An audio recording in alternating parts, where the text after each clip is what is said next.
Yeah, like, in a lot of ways, that's part of why I put Satellite Illusion as higher than Navigation Star, because, like, Navigation Star you take because you happen to already be in Scry. Satellite Illusion puts you into Scry. It helps you generate Scry procs, so I like it better.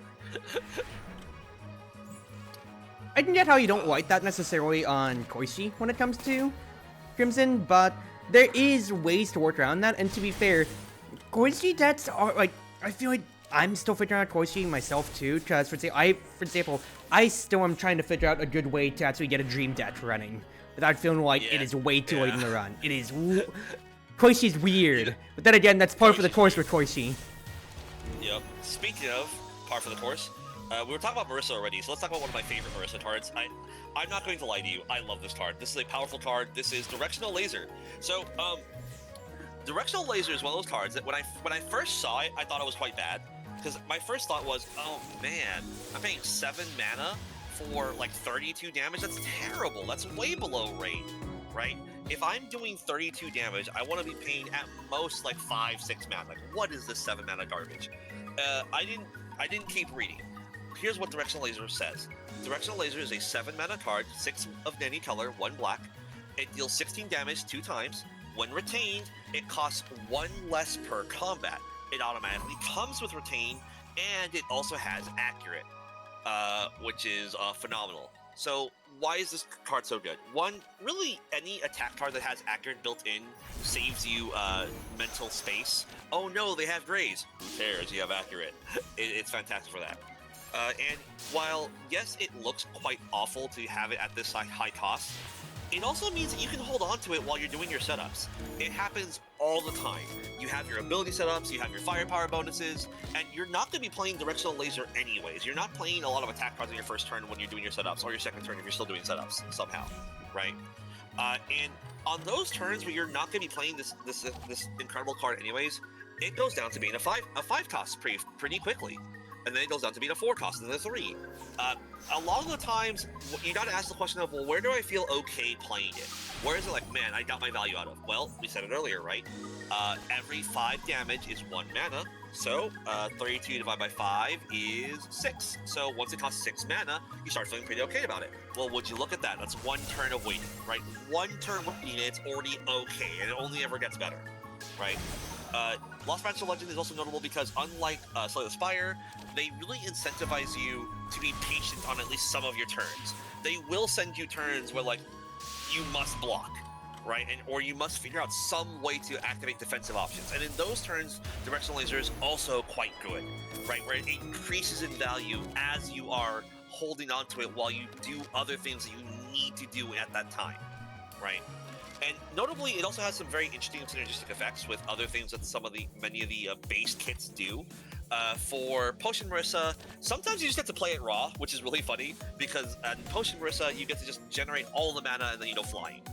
For Koishi, if you have an index into her, she is sometimes in Passion, and it turns out 16 damage times 2 is a lot of damage. 32 times 2 is 64 damage. 64 damage for 7 mana is actually pretty okay. You're way above rate at that point. You already feel pretty good about it.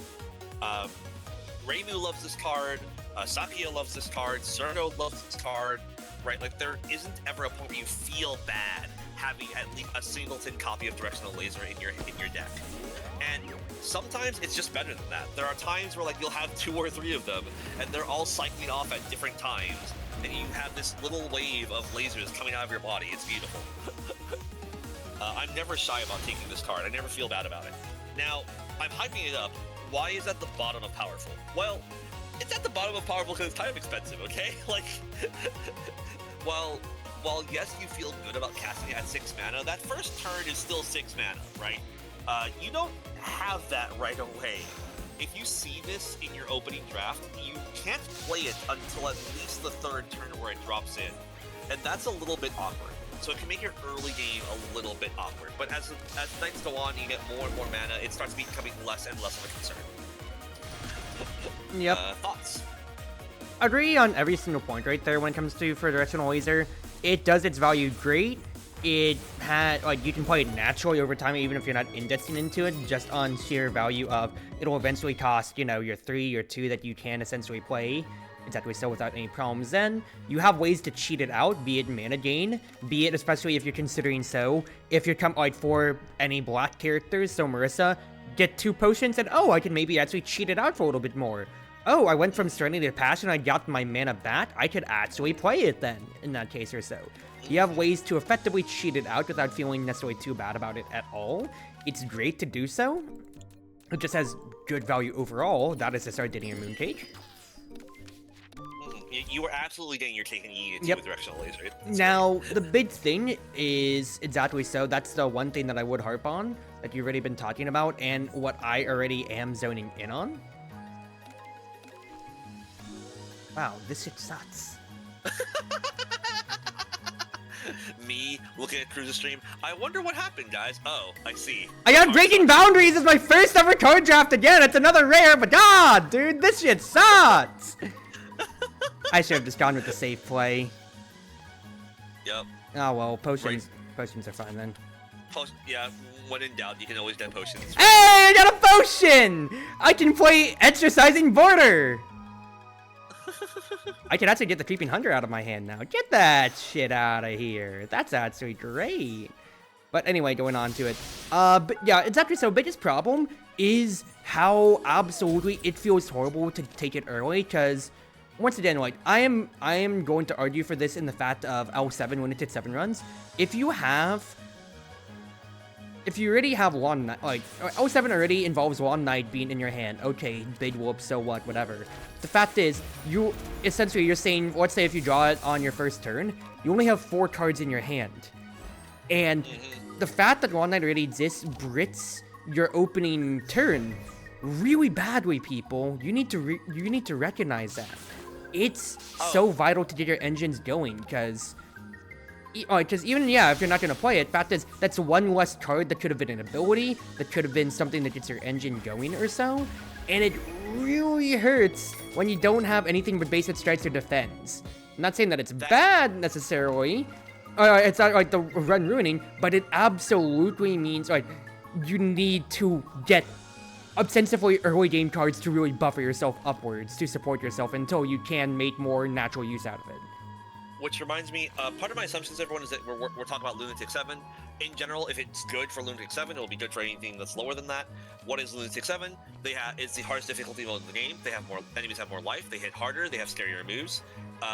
You get less powerful at the start of the run, you have less HP, you start with a debuff in your opening deck called Eviction Order, which you just can't play and can't get rid of. It's just solid standard brick, yep. Yep, you get less gold, less power, less life after being a boss. You find upgraded cards less often, and the shop is more expensive. It costs money now to train, which is not true of any of the other lower grades. And most importantly, Long Night. Long Night is a brick of a card, and what it does is on the very first turn, until you spend enough cards or get rid of it, it makes all of your cards cost 1 more mana. That is really bad in a mana efficiency game. Life Lost Branch of Legend. We are really trying to hone in on making your deck as efficient as possible, because it bricks several different types of hands. So if you do see something in inconsistent or in bad or at the bottom of a tier, this card is often why. You have to think about what Long Night does to the rest of your turns. All right. I've played Breaking Boundaries to get a random card that costs 0, which then allowed me to play Exercising Border, which is a random card that costs 0. I mean, this absolutely did not matter in the grand scheme of things, as I was dead this turn no matter what due to Reflection, but this is just a funny round of turns, holy shit. Oops, okay, keep going. Keep going Next on. up, Rainbow Star Blast. Now, I go back and forth on Rainbow Star Blast a lot. There are some times where, like, I play it, I feel good, I feel strong, and there's other times where I play it and I'm like, what? Why? What was the point? Read out your stream again, please, for my side. Yep. Rainbow Star Blast is an X cost card, where X is however much mana you want to put into it, and 2 blacks. Its floor is that it is a deal 9 damage accurate card. For every 1 black you spend on that X, it deals 3 more damage. For every rainbow or prismatic mana that you spend, it deals an additional 3 more damage. Yes, it does double count. So rainbow damage is worth 6 damage. Rainbow mana is worth 6 damage per mana spent. What's the floor on this card? The floor on this card is that you're spending 2 mana to deal 9 damage with accurate. That, believe it or not, is okay, right? It is double black if you play it that way, which is worth mentioning. Double black is a little bit worse than 1 black and 1 neutral mana, but you can always find a use for an accurate card, right? So a card having accurate and doing the baseline okay, right? 5 damage per mana or very close to it is okay, right? That's a card that you can play in many decks. Notably, I prefer personally to put this card on the border of powerful and combo, and honestly, I think I put it in powerful. I think I must have had, I think when I placed it, I must have had a really great run where like it worked out and like saved the run. I'm guessing that's what happened. Because when I look at it again, most of the time, I think most of the time what I actually place it in is combo, where it really wants to be in a deck that can make that prismatic mana, because having that prismatic mana makes it increase in value exponentially, right? So your first regular mana you spend on it, so at a 3 cost, it is 12 damage. Okay, that's below rate now. As a 4 cost, it is now 15 mana. So if you're not playing it with prismatic mana, it actually goes down in value over time. Its best case scenario is when you're not paying any extra mana for it. However, if you are using prismatic mana, well, now it's increasing in value over cost. So now per prismatic mana you spend, it's increased by 6. So each mana is slightly overvalued. This could be a great way if you have a lot of mana in your hand to just dump it all into one target. But it's also a great way to be a brick in your hand, because while it is okay, it's often below rates. If you're playing it in any random deck, you really do need a specific collection of cards and specific collection of mana generation to make this card feel very powerful, which is why I put it in combo, where it's not awful at its floor. Again, being accurate and being on rate means it's never going to be actively bad, right? But once you start spending mana into it, it can feel bad. Thoughts, comments, concerns? It is, again, going back to fight, I'm just considering everything on the various way the Spire binary of it, Strike Plus, essentially what I'm saying to this, of it's just what I consider to be the baseline for what is a cash out card, exactly so as you're saying, of just, oh yeah, it lets me spend out all my mana, exactly so, for however I want to do it or so. It's just fine for that sake. Yeah. Like, I won't call it reliable because it's a little bit better than that, right? There is a floor that's better than your average reliable card, because it is accurate, and being accurate means that it can be useful in a lot of situations where the regular cards just don't hold water, right? But yeah, when you have to dump mana into it, that means you need to be able to dump mana in the first place. So you need a ton of mana, which means that all sorts of awkwardness has to happen. Like, it's fine because it's essentially like, because you need to put it on rate with what the additional effect is. It is remember, Strike Plus is what I am putting everything here. So astrology is Strike Plus gain an astrology. Reimu's cards is like Strike Plus do weaken or strike multiple times. This is really just Strike Plus deal more damage is what the baseline is arguing for here. Simple, nothing special, but that's the rub. It's just nothing special. Yep. There is a special mention, which is probably why I think I know why I put it in powerful. There is a special mention. Once you do upgrade it, now it's well above rate, even if you don't spend a ton of don't have prismatic mana. Because when you upgrade it, it goes into 12 and 4 and 4. So with prismatic mana, now it's taking 8 damage per charge, so almost double value per mana. So that's probably why I put it where I did, I think. But I'm still moving it. I'm still moving it over to combo. Speaking of combo, Shoot the Moon, another combo card. I love this card. Another favorite. It is the first time we're going to see this, and not the last, hybrid mana. What does hybrid mana mean? Hybrid mana means you can spend mana of either color type, and it qualifies as this card. So you can't spend green mana for this, but you can spend either 2 blacks, or 2 red mana, or 1 black and 1 red mana, and all 3 of those will mean it will work, right? I put it in combo. Why? Well, what's its default? Its default is 16 damage, or 8 damage 2 times. So, 8 damage per mana, that's above rate. We're looking good pretty already. What makes it combo? Well, not every deck has Charge. Charge is actually relatively rare. You must be Red Marissa, or you must have indexed into a lot of cards that give you Charge. Those are the only ways that you can get Charge at this stage of the game. Which means you had to have chosen Marissa as your backup. Like, Koishi would never see this card, right, if she went into Reimu, right, even if she did pick up red. And you might go, oh, okay, well, why does that matter? Well, because even if you are playing Koishi, you don't natively have a way to gain Charge until you get cards that do so. There's no guarantee of it. But even in the cases where you don't see those things and you don't see the Charge, it's still perfectly fine. It's a good card. It's above rate. But when you do get Charge, now it becomes a powerful card. It is one of the few cards in the game where you can be aggressive and, at the same time, also cover your defenses, because it gives you Overdrive 2, gain 2 Graze. Where Overdrive is, you spend 2 Charge, and you gain 2 Graze is, you take 0 damage from attacks. Where each time you're attacked, or at the start of a turn, you lose 1 Graze. Having defenses and offense built into one card is basically always going to make a card good, right? Especially when both of those things are above rate. At rate for 2 Graze is usually 1 mana.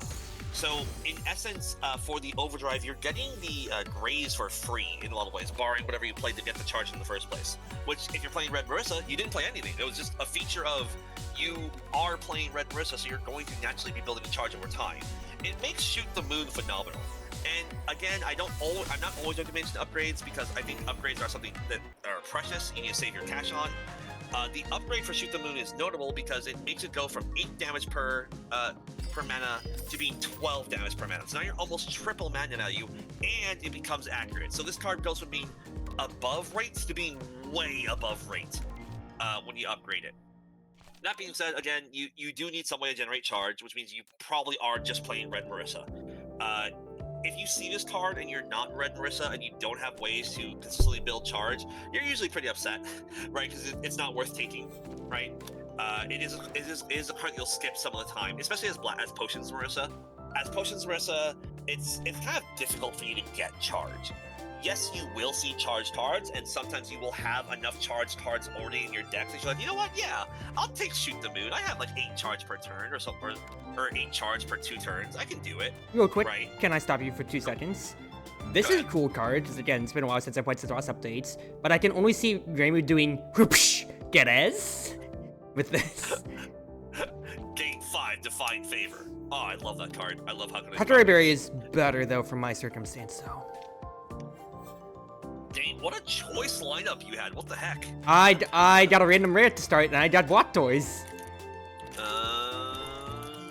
I'm debating about what I do not need right now, because I am very, very, very chill, but I kind of like everything that I have.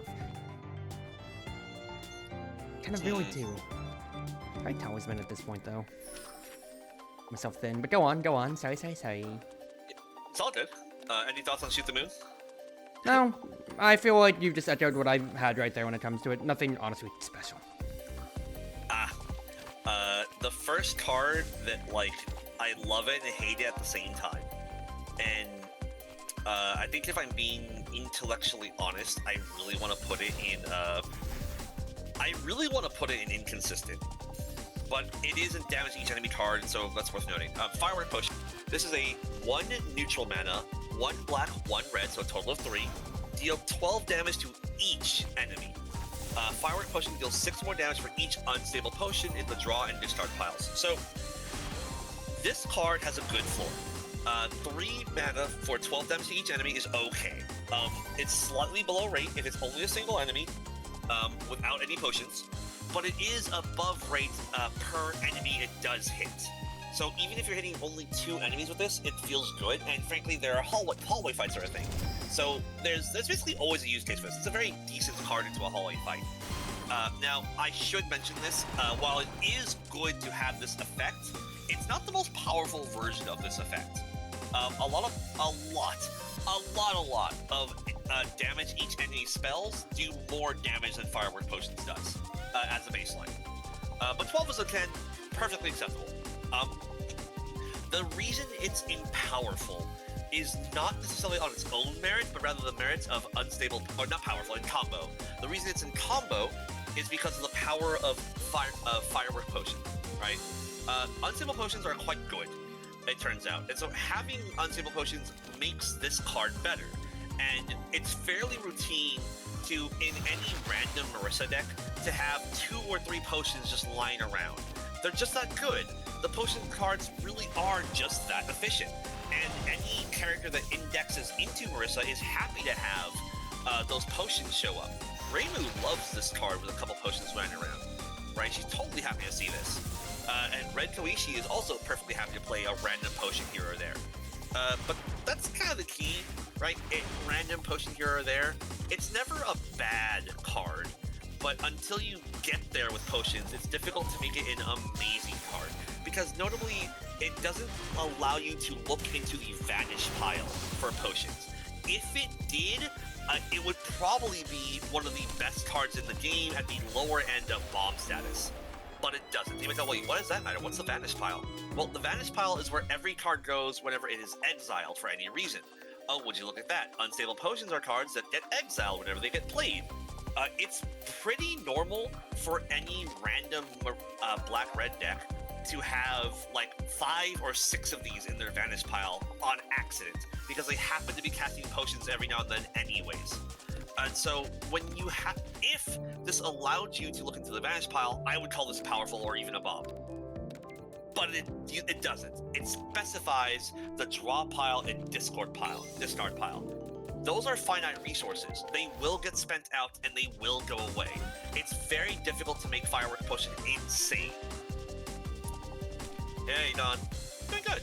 Doing a Lost Special Legends tier list. I think there's a good argument to move Firework Potion over to Inconsistent, but having an area attack card is always good in a hallway fight, so I have a tough time putting it in Inconsistent. I want to give it a little bit more credit than that. But how do y'all feel? I just don't like this card in general. I think the only thing that's really saving it is the fact that, is the fact that it is an AoE. Otherwise, It just feels so horrible to me. Mm-hmm. And I find that reasonable. I think that Black Potion Marissa can basically always take this. Red Marissa would look at it and go, do I already have an area attack card? Yes? Okay. I did my math wrong. I thought I was surviving on 12. Oh well. Cost a run. Speed! Ah, well, I'm turning runs since I'm just more listening to you on your breakdown when it comes to it. But no, I say it's definitely more on the inconsistent side. So, like, 1, if you're taking it on its own as your AoE to get in, fighting into the 3 fairy, like, let's say you're taking it at 1. So, 3 Fairies of Light / Odin are the times that you're finding it for AoE and everything like that or so. And also, my game is chugging for whatever reason. Okay, we're fine.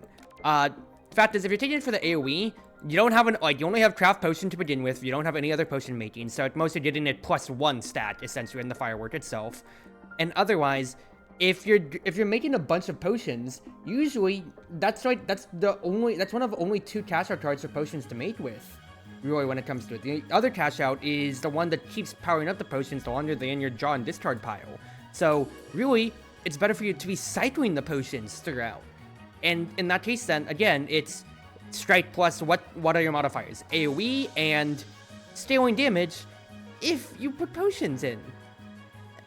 Well, that's my argument, though, because it's AoE, its baseline is 4 damage per mana is its floor, right? But if it's hitting more than 1 target, now it's baseline like 2 targets, right? At 2 targets, it is 24 damage, right? And so now your floor is 8 damage per mana. That's still very efficient, and that's why you're taking it. You're not taking it as a card that's like for a boss fight, right? And it does help out with some of the elite boss fights in Act 1, which is probably notable, right? And some of those scarier, like puffball fights are also helped out by Firework Potion. I don't want to put like. I'm on the fence with this card, to be honest. I can easily see it being inconsistent, but the only thing that saves for me is that it is AoE. If it wasn't AoE, I would definitely not put it in combo. Yep. Agree.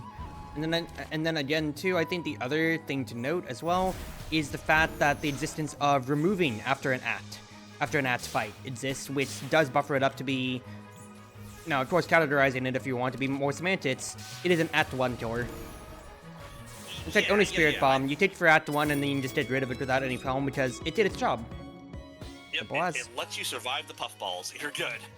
It lets you deal with crows. You're good. Like, yeah, I can see the argument for inconsistent either way. I'm leaving it where it is for now, but I understand the argument against it. I just don't like you. Smile. Yep. Oh wait, hold on. What am I doing? I have a button I could have pushed this whole time. All right. Smile. Overflowing love. So, there. Read out too, by the way. Overflowing Love is a 2-mana card, one neutral and one black. It says deal 10 damage and then follow-up card. What a follow-up card is it can be activated from the draw pile as part of additional effects. There are other cards that have on them text that says play a follow-up card. This is a follow-up card. So you can sometimes play this for free as part of the attack of another card. Now, I actually don't like this card. Isn't this a base Koishi though, if I recall correctly? It is. It's very strange. So hear me out. On its own, as an early act card, I think it's okay. I think it is on rate. It is 1 mana per damage. And sometimes it'll be better than that because sometimes you'll get to play a card and then you get to do a follow-up card and then you get to do this. But there's a problem. You get better ones. And unfortunately, removing is a very precious resource in Lost Branch of Legend. I would argue removals are some of the hardest things to get in the game. And unfortunately, it is a basic card, which means you can't use the free removals that you get at the end of every segment in order to get rid of them. You must use a very precious shop removal, or find a relic that lets you remove it in one of the rest areas. And at that point, like you gotta compare it to what its competition is for follow-up cards, right? So if I look up other follow-up cards, a lot of them will do other things, like they'll apply weak, or they're just bigger numbers. Why wouldn't I rather play 20 damage instead of 10 damage? Why wouldn't I rather 20 again? We were talking about how good 12 damage each is to each enemy, right? Well, why wouldn't I want to do 17 for free? It'd be really cool. And so that's what makes it, that's why I don't like it. Now, is that the same thing as being bad? I don't think so. I think what that means for it is that it's sitting here on this weird border between being either combo and inconsistent or inconsistent and reliable at the same time. Because there are some scenarios, right, where you love this card because it's free damage you wouldn't have gotten otherwise because you happen to have a follow-up card. And there's other scenarios where you hate this card because you drew it instead of one of your better cards. And because you have very little control over that, apart from knowing what's in your deck. Which, let's be fair, you do know some of the time. Some of the time you will know that it is the only follow-up card in your deck. You're just happy to play it, right? So for me, I've put it on the border of combo and inconsistent to like try and represent that like sometimes you love to have this card in your deck, and sometimes you're like, man, I drew my overflowing love.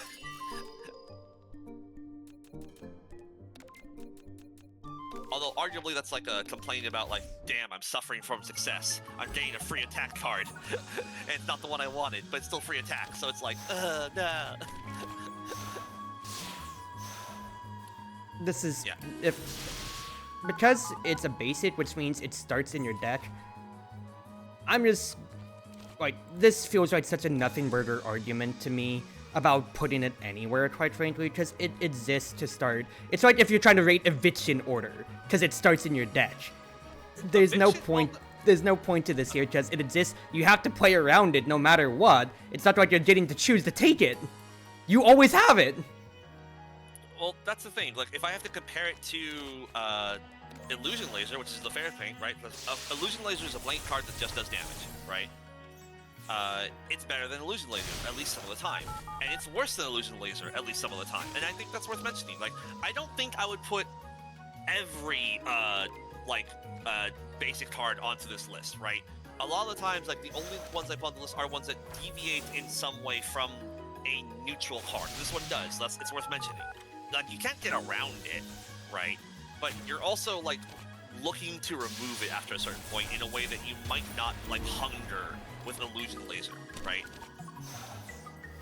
Okay, I get the argument for vacuum, for no vacuum and everything like that now then. Okay, I'll give it that. But to me, I just feel like I don't want to entertain this conversation at all.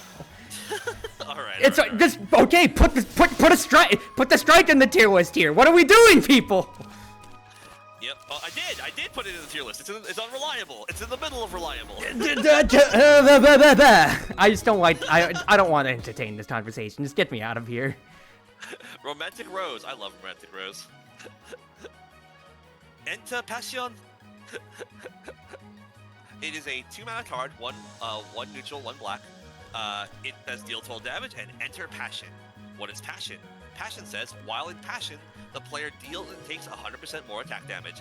Passion is a mental state, so you can only have one mental state at a time. I love Passion.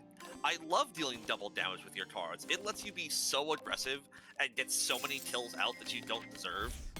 Now, of course, there's the risk of just dying and exploding, but that's the game you played. You chose Koichi. I think it's a combo card. In the same way that, like, I think it's worth mentioning that, yes, it's a standard card that you can, like, start the game with. It's really good. You're not sad to take extra copies of Romantic Rose, right? I've even done it from time to time when I'm desperate for passion triggers, right? You absolutely take it. And it's part of a combo. It's an enabler. It's very much an enabler, right? Anything that you would do to take out enemies before they can take care of you, while having only attack cards in hand, only gets better if one of those attack cards is Romantic Rose. And that's just a game state thing that happens all the time, right? Like, it happens all the time, where you're just like, man, I need to kill someone now. Oh, would you look at that? I have Romantic Rose. I've even done it where, like, even if I don't have ways to get out of Passion, I'll pick up a Romantic Rose, because dealing double damage is so good. Because it turns out, you don't take damage if the enemy's dead. Now that being said, it does require you to be, the reason I have it in combo, and not in powerful, like I also want to do it, is that you still kind of need to be in a deck that can facilitate that aggression, right? Red Reimu loves indexing into Koichi and grabbing this card. Saki, maybe not so much, right? If you're not into an extremely aggressive color pie, this is not a card you take a lot of the time. Right, you absolutely skip this.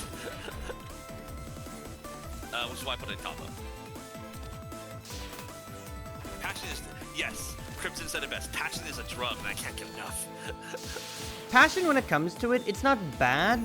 Like, people need to evaluate the fact that it's not bad to be getting stuck in passion necessarily. The trap is basically recognizing, kind of like if you're counting, like, people conflate the fact that it's like, alright, I have like 10 cards in my deck. At worst, it's gonna be like 3 turns before I draw my Fist of the Akure or my Directional Laser or get enough power to kill the person. It's the same argument. You're just saying, alright, I've got 3 turns before their attacks override and kill me. It's just that the fact is, instead of you just playing, and instead of you just trying to make sure that you're losing as little health until you get that kill shot, you're basically trading your health for that kill shot. Simple as. And sometimes you're not trading. Sometimes you just get so much damage off of doubling your damage that it doesn't matter. You're fine. Yep, which is essentially just exactly how that all breaks down. You're not necessarily minding it. It's just that is the risk that you are taking, and you are willingly taking it. If you are entering passion, you are entering that contract that's saying, haha, you need to fucking die. Yep, be gone, enemy. I want to put Air Kiss in powerful, but I'm putting it in combo. Let me explain. what is Air Kiss? Air Kiss is a 2-mana card, 1 neutral, 1 black.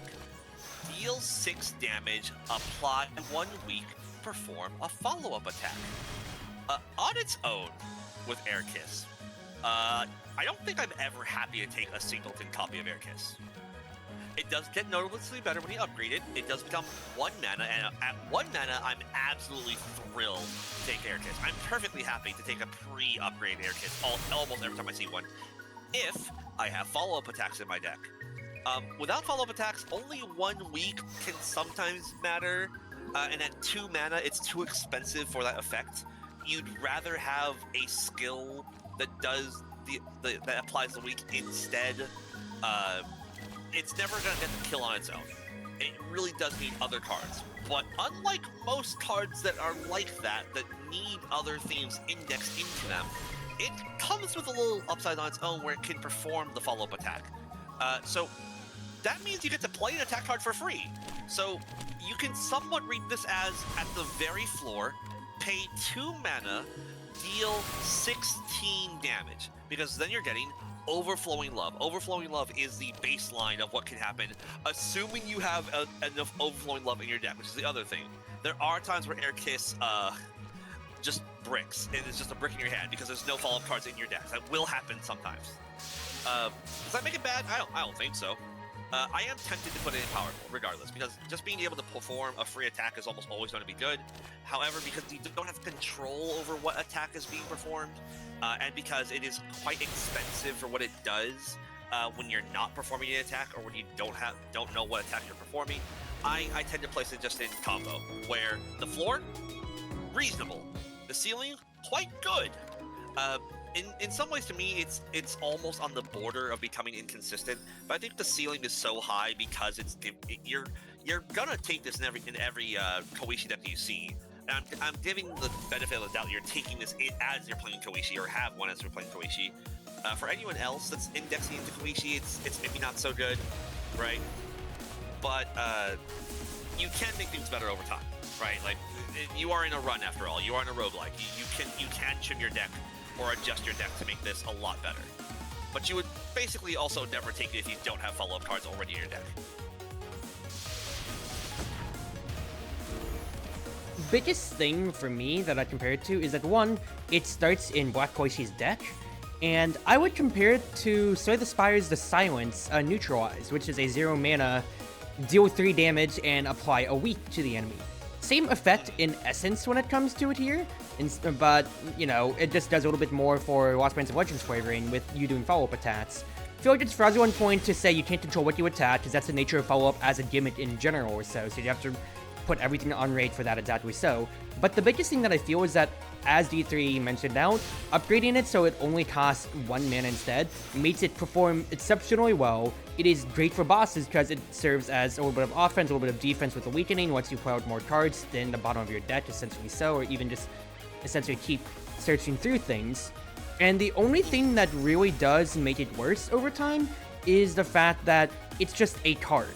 It is a card that is dealing at minimum 6 plus 10 damage with just a regular Overflowing Love then, and a weak.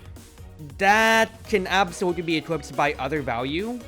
Now, it is 1 mana, but at the end of the day then, if you're looking for bigger combo pieces that can set up more follow-ups, you have stronger choices when it comes to it then later on. Yep, which is why it's not as powerful. I want to put it there in some. I have had games where I'm like, man, Air Kiss is goated, and then I've had games where it's like, well, it's Air Kiss, it'll help. Yeah, it exists, it's good, it's fine. It just takes up a card later on, but it has a noticeable power spike and it serves its role. Nothing too special. Speaking of power spikes, Accurate Love. Instinctive Love. I misspoke there. What did I say? Accurate Love? This is a card that, like, I need to give it special mention to its upgrade. I think without its upgrade, it's good, right?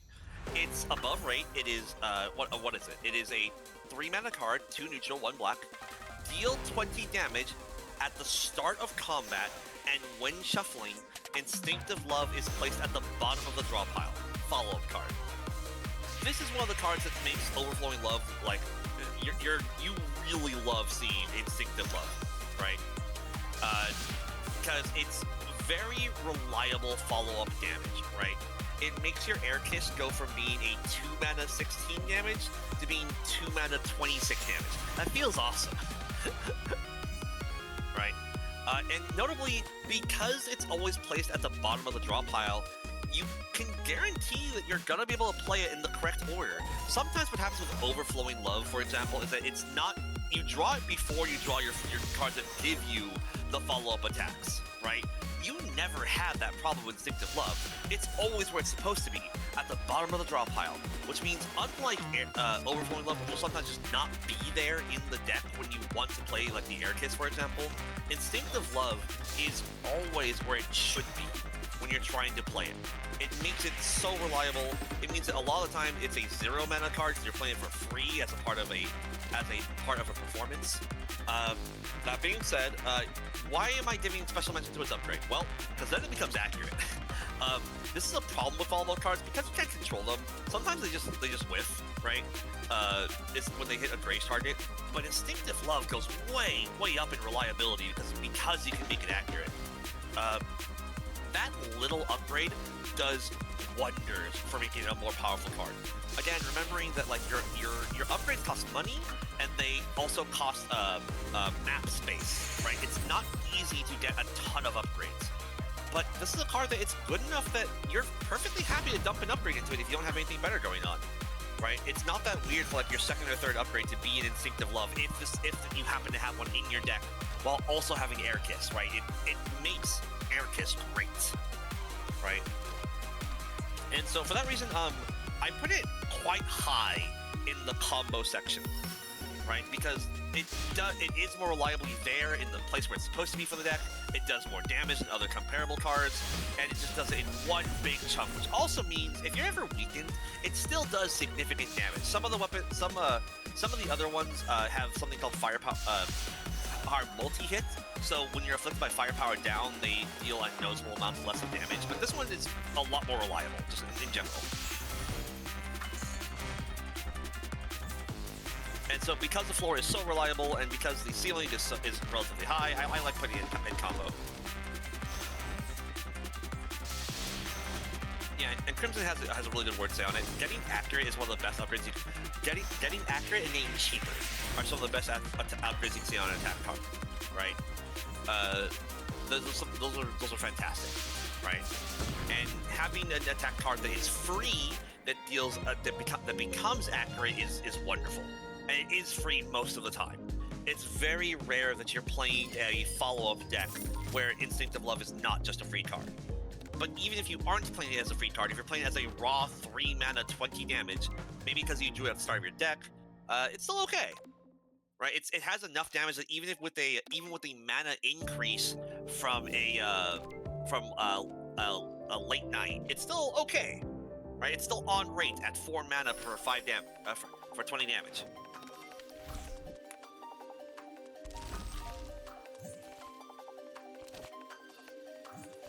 But that being said, if you're not playing it as a follow-up card, if you just see one randomly like out in the ether and you're playing you're not already playing a bunch of follow-up cards, it feels pretty bad. You never want to take this as like your first follow-up card. You really want to have Air Kiss or some other perform a follow-up attack card already in your deck before you even think about taking Instinctive Love. Yep. Which is why, yeah. It's there. It's fine. Main thing is that it's just a flying brick of damage. Don't have to do anything too special about it. It's just nice. There's a sequence of these. The next one is Dance of the Heart. I flip-flop back and forth on whether I like Dance of the Heart more than Instinctive Love. The main issue that Dance of the Heart has is that it does not have accurate when you upgrade it. So, as an upgrade card, it's a little bit worse. Oh, right, I should explain this card. 3 mana, just like Instinctive Love. 2 neutral and a black, just like Instinctive Love. It deals 20 damage, just like Instinctive Love. But it's spread out over 2 attacks, so deal 10 damage 2 times. And, just like Instinctive Love, at the start of combat and when shuffling, you place it at the bottom of the draw pile. That's perfectly reasonable, right? Like, you're never sad to see it, right? In a lot of ways, I feel like everything that I've said about Instinctive Love, I can also say about Dance of the Heart. but I'm a little bit less high on it just because, well, yes, I do value multi-hits, and I do think there are scenarios where multi-hitting is way, way better than the one big brick of damage, right? It's okay, right? It's okay. It is a good combo card, it is a good follow-up card, and you're happy to play it even if you don't see the upgrade or if you don't see the other cards. Now, would you ever take it outside the follow-up deck? Of course not. No, it's in the same tier that Instinctive Love is. You really do need to be in a follow-up deck to be playing this. I don't think I need to say anything special about this one. It's basically just re-flavored Instinctive Love, right? Like, Yeah, and then like most do a little bit but bear or anything like that or so. It's just alright. You just have a little bit more for if you have any firepower anyway or so, then that's fine. Order it. Yep. Yeah, that's why it's not very high in the combo section. It's just in there, right? It just makes your deck better. Emotional Surge. What a card. Most of the time, Emotional Surge is just a follow-up card that says, deal 17 damage to each enemy. Why? For 3 mana, 2 neutral and 1 black. It's fine. There's other text here, but the other text doesn't matter most of the time. But I'll still read it to you. In Fugue, or Fugue? Feud state. In Fugue, deal damage in additional time. Okay, well now we're cooking. How much mana would I pay to do 17 damage twice? Looks at Directional Laser. I could pay a little bit of mana for that. Okay. 3 mana for 17 damage twice to each enemy? That's awesome! Oh wait, it's not that. It's very rarely that. Getting Fugue is actually a little tough, right? The ways you get into Fugue, they're not impossible.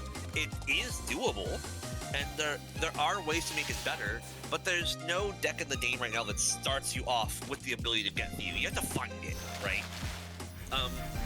That's gonna be a running theme for some other cards, where if you can find the pieces for Emotional Surge, you're extremely happy about it. If you don't have the Fugue, well, it's an area attack card. So that means you love it for hallway fights and you hate it for bosses. And notably though, unlike every other follow-up card that we've seen so far, sorry, that's not fair. Unlike Dance of the Heart and Instinctive Love, this does not guarantee it's at the bottom of your deck every time you shuffle. It's very possible that you draw it raw. But thankfully it is above rate, right? Even its floor is still 17 damage per 3 mana, so a little bit better than 5 mana for damage. It's okay, right? You'll play it. Sometimes it'll feel amazing, right? It'll really, really feel amazing if you ever consistently get into Fugue state. But if you can't, it's an area attack card. Another worthwhile mention is comparing to Firework Potion. Firework Potion has a floor that's worse, but a ceiling that's better, right? But with minimal investment. Because I do think that potions are minimal investment. It's pretty easy to index into potions. It's pretty tough to index into Fugue, right? You can't just pick up Fugue cards, right? They're a little bit harder to get,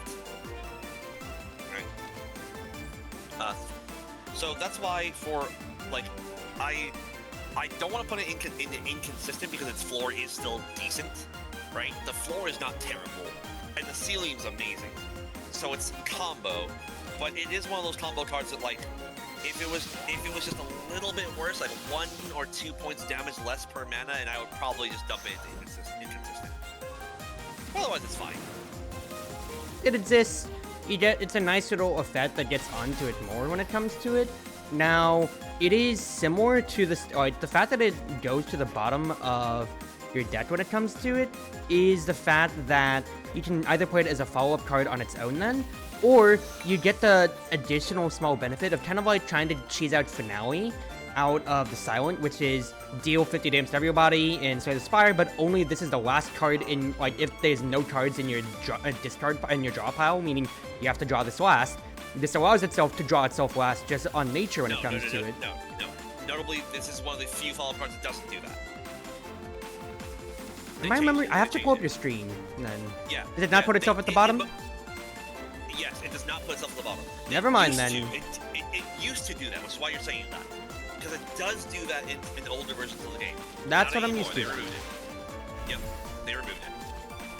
Well, sad. Point stands though. You can try to find ways to cheese out, and the whole point of Feud is to be able to search through your deck and kind of find exactly what you kind of need / want in that case then. Now, does that really bring this value up too much? Not really. It's there, it exists, it's just nice. Transference Blade. So, where did I put this one? I put it in reliable. Yeah, it's good. It's zero mana, deals 6 damage. That's accurate. I think that is worth mentioning over some of the other pay 0, deal X damage cards. Being accurate matters a lot. Now, it's never your core damage. You're never like, oh man, 8 accurates. No. Or 8 transference blades. No, you're never doing that. But it has a little bit more upside. Whenever the player changes mental states, you return it from the discard pile to the hand. It is actually pretty common that if you're playing a mental states deck, you'll set up your deck in such a way that you're rotating between mental states multiple times in a turn. Passion into Sanctuary into Passion again, or Sanctify into Passion is very common. It's not that weird to get more value than what you would assume on the tin out of Transference Blade. Now, it's harder than Scry, right? If you compare it to its next closest equivalent with Navigation Star, Scrying is easier to do than changing your mental state. But it's not accurate. But you know what is accurate? Transference Blade is. If I had to rate it up compared to Navigation Star, they're kind of equal. I think I rated it slightly lower than Navigation Star, and that's only because it's harder to get the extra attacks out of it. But as a standalone card, you're a little bit happier to see it, right? Accurate's always nice, and sometimes you just need an accurate card. Like if you're early game and you know that you haven't fought the pros yet, so you know the pros are coming up, you can be like, you know what? A little accuracy would go a long way, and then remove it later. It's a pretty easy card to remove early game, right? If you're like, you know what, I didn't quite get there on mental states, I only have like the 2 or 3 cards to change it out in my 15 card deck. I'm not going to see Transference Blade all that often, but I need an accurate card. Hello, Alphoneo. Hi, Alfie. This card competes, that's the wrong way to put it, is the same niche exactly so as DPR, Dimensional Point Rift, in Red Reimu, which is 0 mana, accurate, draw card, accurate attack, draw it again, or dig it out of your discard pile anytime you lose a temporary buff, which notably got its own buff out of Defined Favor spending when it comes to it, hilariously, for instance.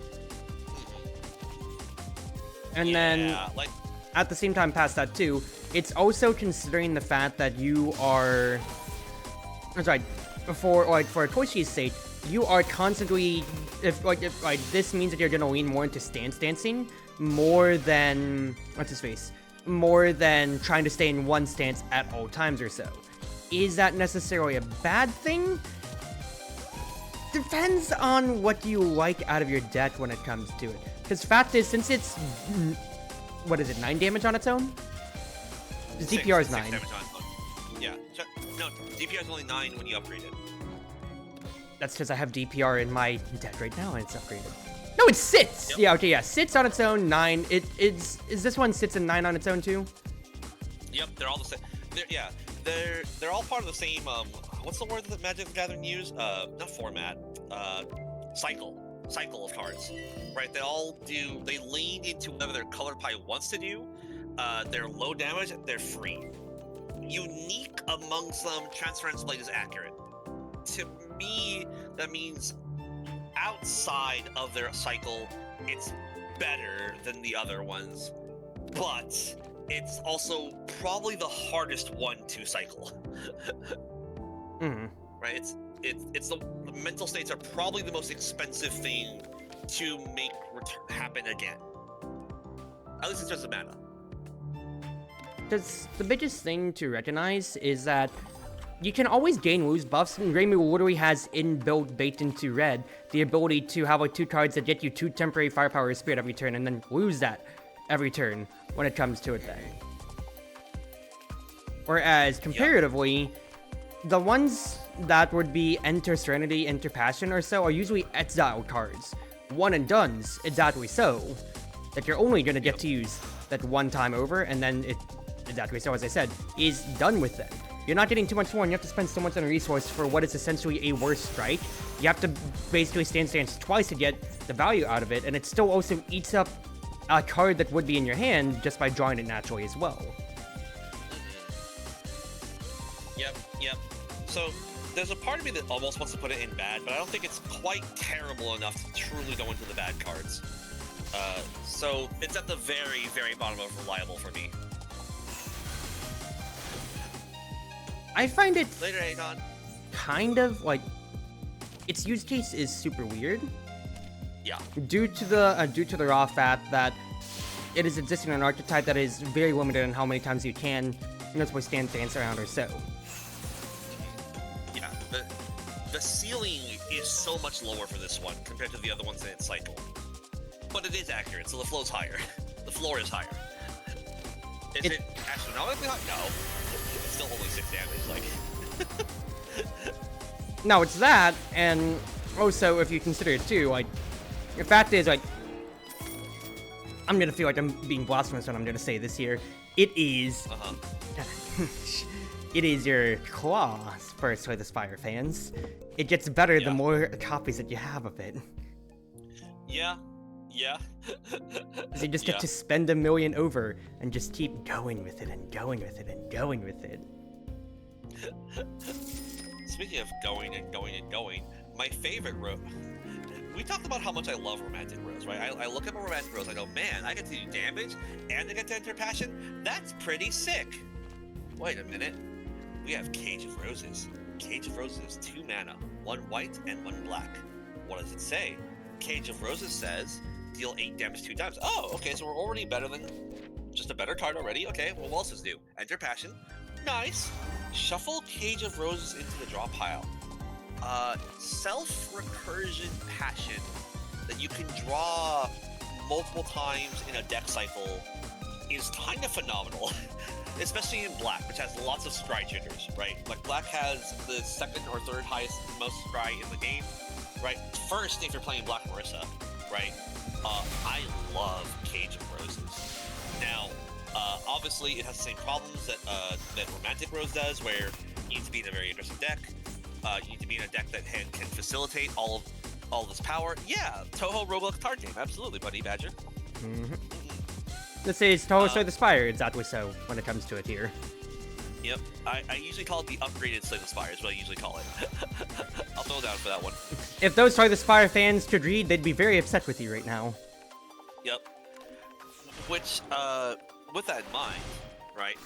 Join the Touhou stream, by the way, because on my side of the stream now, Buddy Badger, thank you for joining on. I'm more or less listening to my friends. They're the one actually having the fun breaking down everything that's going on in the game here.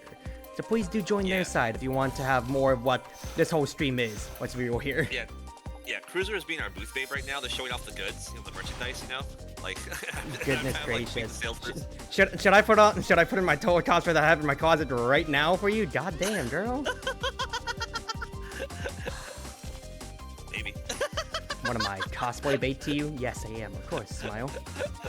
Is Cruzy showing off the goods? Well, they're showing off the Touhou. Look at all those cards, those shiny cards. I mean, I can't show off a lot of goods, so let's be real here, Chief. I already made the Christmas cake jokes in the Discord coming up. Oh my goodness gracious.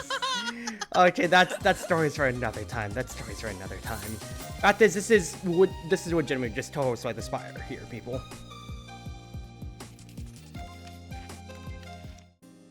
I'm going through things fast, but 3 at structure, choose your path and everything, roguelike deck builder. It's literally nothing, like, it's the most Slay the Spire that any Slay the Spire roguelike spinoffs would be. Yep. Now, on the power scale, I put it in combo because it does need to be in a deck that can use it. And, of course, Passion is dangerous, so you gotta be prepared for it. But it's definitely better than Romantic Rose by a very wide margin. They're close together here on my screen. The distance between those is much larger than what I have space for on my canvas. Which leads me into Lonely Hearts. Where did I put Lonely Heart? Oh, there it is. Combo. Okay. What a weird one. 3 mana. Okay. 2 neutral and a black. for 16 damage. Okay, okay. Gain Prismatic. Oh, well, I like Rainbow Mana to play anything. At start of combat, add 1 copy of Lonely Heart to the draw pile. What? Yes, in Pittsburgh. So it's really 2 copies. Well, that's interesting. What else does it say? Oh, it's a follow-up card. Okay, pretty good, pretty good. It has Replenish. It's a potion. It's potion. What if potion was a follow-up card? That's Lonely Heart. We've talked about potion already, right? About how happy you are to... Thank you, Alpha, appreciate it. On how happy you are to play a potion in every deck that can. If a card does something okay and also makes potions, you're pretty happy about it. Lonely Heart is just potions in any follow-up deck, and it's arguably better than that, because unlike potions, you can bring it out on demand if you have something like Air Kiss in your deck, which you will, you're playing a follow-up deck, right? If you're playing follow-up Koishi, you love every single copy of Lonely Heart you see, right? And it's never bad to have an extra copy in your deck, because it replenishes, so it's not actually ever, even if you draw it in your opening hand, it still gives you another card to look at, so it's never really a brick. Huh. Actually, that's a good question. Cruz, what does the CG stand for in your name? No, it does not. It is a tribute to the stream names of my 2 siblings, Centurio and Gran. So Centurio, Gran, Cruiser, in that essence then, because everything is dedicated in my channel to my siblings. Oh, okay, got it. Understood. But no, I'm a variety streamer, people. I'm a variety streamer. I enjoy my variety. Typecast is just a MOBA player. I mean, to be fair, I kind of am cat at them, but I'm being typecast so hard right now. Oh, so we need fan art of you like showing off like your. I'm imagining the funniest thing of you saying boot fade of like you at like Comic-Cat passing out their Zin sheet. I'm just the poor person modeling and assisting at your panel. I've thought about it. I have thought about selling myself to some local cons because so that they can like pay me to be there instead of me paying to be with them. I'm like, you know what? Y'all pay me. Come on now. Goodness gracious. That's it, Cruzy. Put on the Moa Mouse Timpy bikini. Everybody wants it. I don't want it! Put it on, Cruzy. But no, my siblings don't stream. It's just me when it comes to it. But a lot of my own theming when it comes to it is absolutely so based around them. Now I say theming when my outfit is ostensibly I am just Reimu. Hi, I'm Reimu Hattori Shrine, everybody. Speaking of Reimu, Reimu loves this card, by the way. Lonely Heart, it's a really fun way for her to index into follow-up cards, because it makes the awkwardness of not having the triple black mana just a lot easier to deal with. And frankly, I love having Lonely Heart. I think I'm underselling it by putting it in combo, but I should put it in combo, right? Because while it is above rates, and it does get you mana and it does draw you a card, it's not free all of the time. Right, there's a lot of the time where you're not in a follow-up deck and you see it, so you don't take it, right? There's also a lot of time where like it just shows up in your opening hand, and now all the cool things that it doesn't do anymore, right? It just replenishes, which is fine. There's nothing wrong with that, right? Yes, Austin, do it.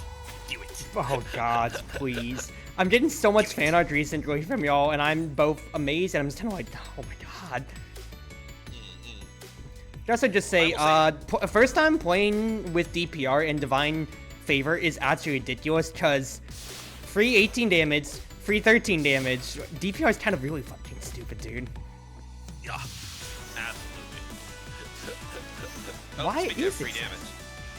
like, yes, it really works on its own, but yeah, no, DPR and Divine Spirit, that's absolutely one of the biggest buffs you could have ever asked for in the world. Yup.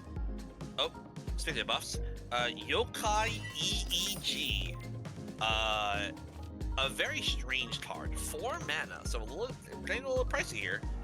3 neutral and 1 black. Gain 10 block. Deal 10 damage. Perform a follow-up attack. Instinct. Perform an additional follow-up attack. What is Instinct? Well, Instinct is if this card is the leftmost or rightmost card in your hand, right? You can't move cards around in in Lost Branches Legend, wherever they are, that's where when you draw them, that's where they stay until you play another card that like would move that gets out of the way. Whenever this is on its own, you can read this as you played at the same time an attack and block card. It's on mana rate for those. It's 5 each for those. That's quite good, right? Notably, if you upgrade it, it becomes 3 mana, and now it becomes better than that, but we're going to ignore the for now. The floor is that it performs a follow-up attack. Okay, so you gained block, you gained attack, and you did a follow-up attack. That's reasonable. If you're playing in a follow-up deck, you love to see it. I would argue it's one of the better follow-up enablers, because sometimes the issue with a follow-up card is that, like, they don't help you live, right? Sometimes you have to make a choice between, do I engage in my offense, or do I just live a little bit longer? Right? It is a choice you have to make a lot of the time. Not so much with Yokai EEG, right? Yokai EEG is perfectly happy to just be like, yeah, I'm here, I'll protect you, and I'll also do something else at the same time. And sometimes it's better than that. Sometimes it'll actually combo off, and you'll get to do 2 follow-up attacks. Imagine playing Yokai AEG and then getting 2 Lonely Hearts. It feels amazing. Right, I've done it. It feels great. It makes me so happy every time it happens. All right,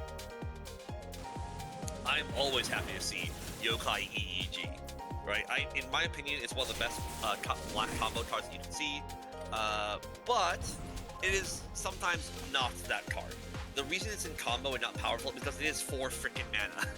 And sometimes you would have just rather played a more efficient card. There are cards that are more efficient, especially in terms of defenses. Yes, it's an attack card, but it has block on it, so you gotta be thinking about it at least a little bit, right? Any thoughts on that? It bats very high for its value when it comes to it. Instinct is honestly not that hard to proc, in my opinion, when it comes to it. It's actually just very fine. And quite frankly, for getting to do 2 follow-up attacks, it very much so does so much value with you even really having to really think about it. It's just good in general.